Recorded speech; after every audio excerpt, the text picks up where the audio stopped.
You're listening to the Under the Ring Report, a weekly podcast that asks the question, why pro wrestling? Here's your host, John the Flesh Wound.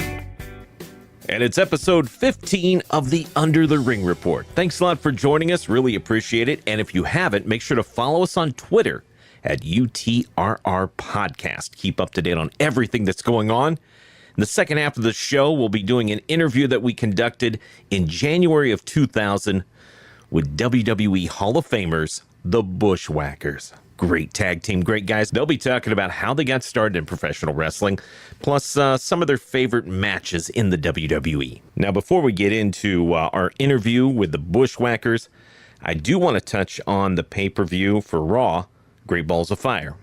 Notwithstanding, whatever. But overall, a decent pay-per-view. The early matches, nothing really jumped out at me as really great. They were okay. The Strowman and Reigns match, oh my. I have to give them credit. Sometimes they overproduce things a little bit, but I'm still interested and would like to see these guys keep their feud going. Strowman is so over, it's not even funny. And Roman, I don't know where they take him, but I mean, he tried to kill a man. He tried to kill a man on pay-per-view. So if you're going to take him that heel side, now's the perfect time. And I mean, Braun, even though they didn't want him to be really a heel, they didn't want him to be a face, it's happened because people hate Roman so much, they're willing to cheer on Strowman. And in that whole thing that's been going on, he's a legitimate guy now. Roman Reigns has helped build Braun Strowman into a legitimate main eventer for WWE. And you can't fault Roman for that. I got to give him credit. People may not like him. People may think he's being pushed upon them, but Roman has done a really great thing, and he has helped build Braun into a main eventer for WWE, and that's great. He is a legitimate big man, and we'll see where that goes next. Now, the main event, Samoa Joe versus Brock Lesnar for the WWE Universal title. I was really impressed. It was a short match, but the nice part about it is I enjoy when they work stiff, when it seems like they're legitimately going to beat the you-know-what out of each other. And it's been a long time since Brock Lesnar has had someone on the roster that you feel can really just go with him. I mean, the Goldberg thing was whatever. It was nostalgia. It made people happy, but in the grand scheme of things, it didn't help Lesnar at all. But I think wrestling with Samoa Joe brings out the best in both guys. Lesnar seemed like he legitimately having fun. And it was a good match for being short. It was good, and it left me wanting more. Now, I'm not sure where they're going to go. I mean, we've got Samoa Joe and Reigns getting ready to wrestle to see who gets to face Lesnar. So it'll be interesting where that goes, but considering the crowd reaction, considering all the buzz on the internet, hopefully WWE will take a chance and just kind of listen to the fans. I know that's kind of funny, but I think people want to see more of Lesnar and Samoa Joe. I don't know what's going to happen, but hey, I am going to raise my hand and say, please give me more of this. These guys can have a lot of fun. And I think it's going to be entertaining for everybody else. I mean, even though you haven't got your champion on Raw, which I feel hurts, knowing you can get another match like what they had at Great Balls of Fire, I think that's enough to entice people to tune in and get behind Samoa Joe, hoping that he can beat Lesnar. So we'll see what happens there. All right, we're going to get into our interview with the Bushwhackers, WWE Hall of Fame inductees in the year 2015.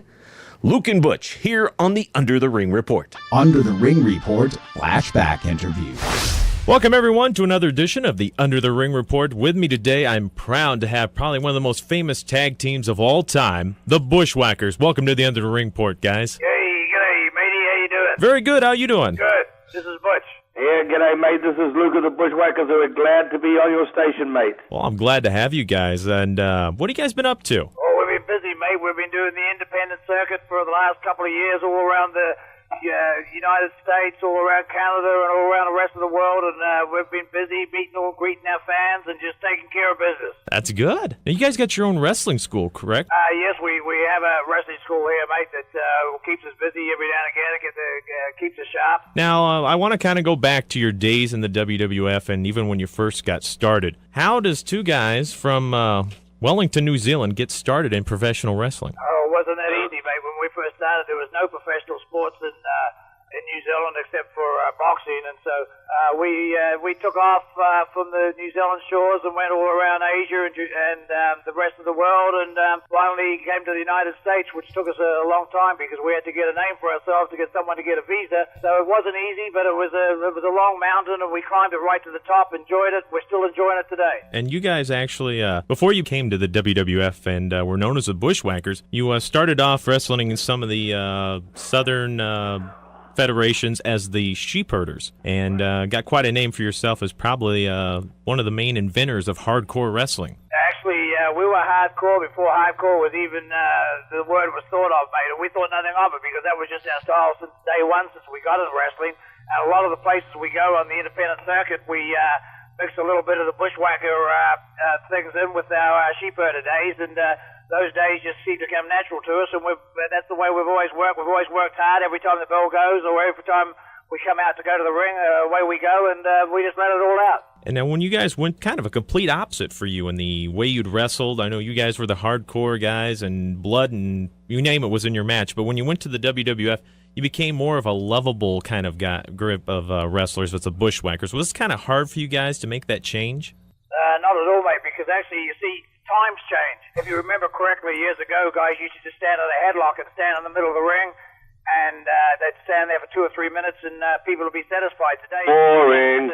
People are yelling out. Times have changed. Vince McMahon had changed wrestling for how it is today, and it became more of a sports and entertainment, and we fitted into that. We fitted in our rugged and woolly style into entertainment style, and we enjoyed it. We whatever we have to do out there, and now it's starting to change again. As you can, the World Wrestling Federation, they were dealing mainly towards children of the family entertainment, and today it's more for the 14 to 34-year-old males, and as you can see, it's a lot of stuff nearly on the TV. But that's the way it changes. It'll change back again. The whole time you got to be prepared if you want to stay in the sport of professional wrestling. You got to be prepared to make those changes necessary. Now, one other thing I remember too is you guys were always famous for licking each other's heads. How'd that get started? Just adrenaline's rushing, and it's just like guys high-fiving each other, or guys doing different moves or whatever. It was just a adrenaline rush, and all of a sudden I grabbed the hand and started to lick, and away I went, and it just caught on, and it became a Bushwhackers scenario. Now, as we kind of look back to, you guys have wrestled. How long have you guys actually been wrestling together, would you say? Well, many moons, mate. Now, what would you say was probably some of your toughest matches or some of your most memorable matches you've ever wrestled in? What do you think, Luke? The Typhoon and Tugboat was one hell of a match. The size, the weight difference was double our size or triple our size. And then the Barbarian and the Warlord. There's another couple. Some of the greatest technicians were Arn Anderson and Tully Blanchard. And of course, we had so many wars with the Road Warriors in the Road Warriors' earlier days. And so we've wrestled them all. We've wrestled nearly every tag team that's been around for the last 15 odd years, and we've had a good time. We still are. Now, would you guys say you prefer wrestling in the independent leagues, or do you prefer back when you were in the World Wrestling Federation? It's wrestling's wrestling. As long as we're getting paid and it's a business and we're enjoying it, it doesn't really matter, mate. There's a lot less pressure in the independent leagues, and we're getting around to see a lot of fans that in the World Wrestling Federation we couldn't get to because the World Wrestling Federation was only doing the major cities. The independent league gets more into the smaller suburban places. And so we're meeting a lot more fans and getting to know a lot more people than what we got to before. Well, I mean, and the thing was, is when you were in the World Wrestling Federation, your popularity was probably second to none when it came to tag teams. And the thing of it is that we get a lot of emails when we ask people who they want to hear on the show, and it seems like the Bushwhackers always come up. No matter, I mean, you guys haven't been on TV, what now, 3 or 4 years at least? Right, for the WWE. WWF. Yeah, but it seems, I mean, no matter what, your popularity is still there and people still want to see you. And it's just a testament to both of you guys. Well, we appreciate that, mate, and we've been very lucky that our style over the last few years is, it suits everybody from 3-year-old children up to 90-year-old grandmothers and grandfathers and mothers and great-grandfathers. So we're not restricted to just a certain audience, and male or female. And I think that's helped us a lot in our popularity, and it's been passed down now from a lot of people who started watching us as late teenagers who are now married and have their own children and told them about us and everything else. So they're bringing their children to see us, and we're getting into another new generation again, which is really exciting. One last question before I let you guys go, because I know you guys are very busy. As we kind of touched on a minute ago, but what do you guys think of this whole ratings war going on with the wrestling? And is there any talk maybe of even coming back sometime to one of the federations? Well, it looks like the WWF is certainly winning the ratings war. The WCW had Vince McMahon on the ropes for quite a while there, and right now I think the WCW is really struggling. They don't seem to have any direction whatsoever, whereas the WWF is certainly got their soaps going well and got a lot of individuals over as stars and tag teams. But as for going back, you never know. You never know in this business what might happen. I mean, if you tuned to WCW last night, you said you saw Snuka, who hasn't been seen on nationwide TV for a long time, flying off the top of the cage. You never know where you're gonna turn up or be back on again. So always keep the door open. All right, guys. Well, thanks a lot for all your time. I really appreciate it. Okay, thank you, mate. And that was the interview we conducted in January of 2000 with WWE Hall of Famers, the Bushwhackers. Now, if you haven't, make sure to visit undertheringreport.com, subscribe to the podcast. You can also follow us on Twitter at UTRR Podcast, and find us on Facebook too and like our page. That's going to do it for this week's show. Make sure to tune in next week here on the Under the Ring Report. G'day, mateys. This is the Bushwhackers, and you're listening to Under the Ring. Yay! What do you reckon, Cousin Luke?